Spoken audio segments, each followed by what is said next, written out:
গণ আন্দোলনেও গণ অধিকার পরিষদের মধ্যে একটা রাইজিং দলের 12 জন শহীদ হয়েছে। সেই জায়গা প্রজন্ম আগামীর বাংলাদেশ কেমন চায়, কেমন রাজনীতি চায়, সেইগুলো আমরা বোঝার চেষ্টা করছি।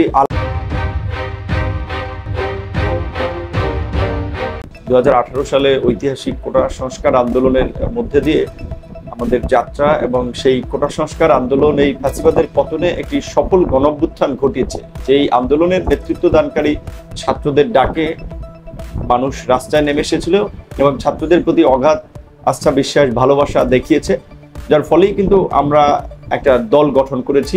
এখন তরুণদের যেহেতু একটা ব্যাপক জাগরণ বাংলাদেশে, বলা চলে 71 এরকম হয়েছে কিনা আমার জানা নাই, কারণ একটা সশস্ত্র লড়াই হয়েছিল। আর এখানে নিরস্ত্র লড়াই এবং সশস্ত্র বাহিনীর, সেটা নিজ দেশের বাহিনী, তার বিরুদ্ধে রুখে দাঁড়ানো এবং এইভাবে হেলিকপ্টার থেকে গুলি, এটা কিন্তু মুক্তিযুদ্ধের সময় বোধহয় এরকম হয় নাই।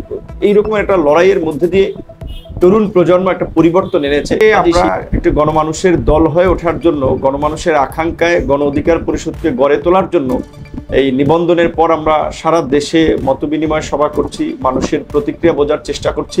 সেই তরুণ প্রজন্ম আগামীর বাংলাদেশ কেমন চায়, কেমন রাজনীতি চায়, সেইগুলো আমরা বোঝার চেষ্টা করছি আলাপ আলোচনার মধ্যে দিয়ে। এবং সর্বোপরি যে বিষয়টি সমস্ত রাজনৈতিক দলেরই, আমাদের দলের যে স্লোগান, যে জনতার অধিকার আমাদের অঙ্গীকার, অর্থাৎ সব রাজনৈতিক দলগুলো জনগণের কথা বললেও প্রকৃত অর্থে আমরা গত 5 দশকে যেই সমস্ত রাজনৈতিক দলগুলো রাষ্ট্র পরিচালনার সুযোগ পেয়েছে, তাদের কর্মকাণ্ড দেখলে দেখবো সবাই জনগণের মানুষের একটা জনসমর্থন এবং জনপ্রিয় দল হওয়ায় প্রথমত আমরা চেষ্টা করব নিজেদের দলকে সংগঠিত করে 300 আসনেই নিজেদের প্রার্থী ঠিক করা। তারপরে যদি পরিবেশ পরিস্থিতিতে যদি কারোর সাথে জোট হয় তখন সেটা সিদ্ধান্ত। এখন আমরা চেষ্টা করছি আসলে, যেহেতু মানুষের প্রত্যাশা যে একটা নতুন রাজনীতি, নতুন নেতৃত্ব, সেই জায়গা থেকে এই মুহূর্তে কিন্তু মানুষের হাতে অপশন যদি দেখেন, গণ অধিকার পরিষদ ছাড়া কিন্তু কোনো অপশন নাই, নতুন কোনো দল নেই। একমাত্র গণ অধিকার পরিষদে আপনার এই জেনারেশন জি কিংবা নতুন প্রজন্মের দল, সবচেয়ে ইয়ং দল এবং সংগ্রাম করেছি।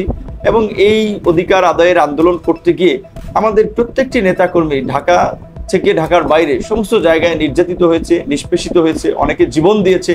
এই গণ আন্দোলনেও গণ অধিকার পরিষদের মধ্যে একটা রাইজিং দলের 12 জন শহীদ হয়েছে। তো সেই মানুষের কাছে আস্থা, বিশ্বাস, গ্রহণযোগ্যতা তাদের সংগ্রামের মধ্যে দিয়ে, তাদের ত্যাগের মাধ্যমে গত এই 6-7 বছরের রাজনীতিতে মানুষের কাছে পরিষ্কার করেছে যে আমাদের অনেক প্রলোভন ছিল। আমরা এখন সেক্ষেত্রে সংগঠন গুছানো এবং নির্বাচন যখন হবে সেই সময় দলের প্রার্থীরা যেন একটা ভালো অবস্থান করতে পারে, এখন মানুষের সাথে মেশা, মানুষের জন্য কাজ করা, এলাকায় সঠিক প্রার্থী বাছাই করা, এই জায়গা থেকে আমরা মনে করি যে এখন এই দলটিকে মানুষের কাছে নিয়ে যাওয়া এবং আমরা যে একটা বিকল্প রাজনৈতিক শক্তি হিসেবে নিজেদেরকে গড়ে তোলার চেষ্টা করছি, মানুষের সমর্থন চাই, সেই বিষয়টি মানুষের সামনে পরিষ্কার করা। কাজে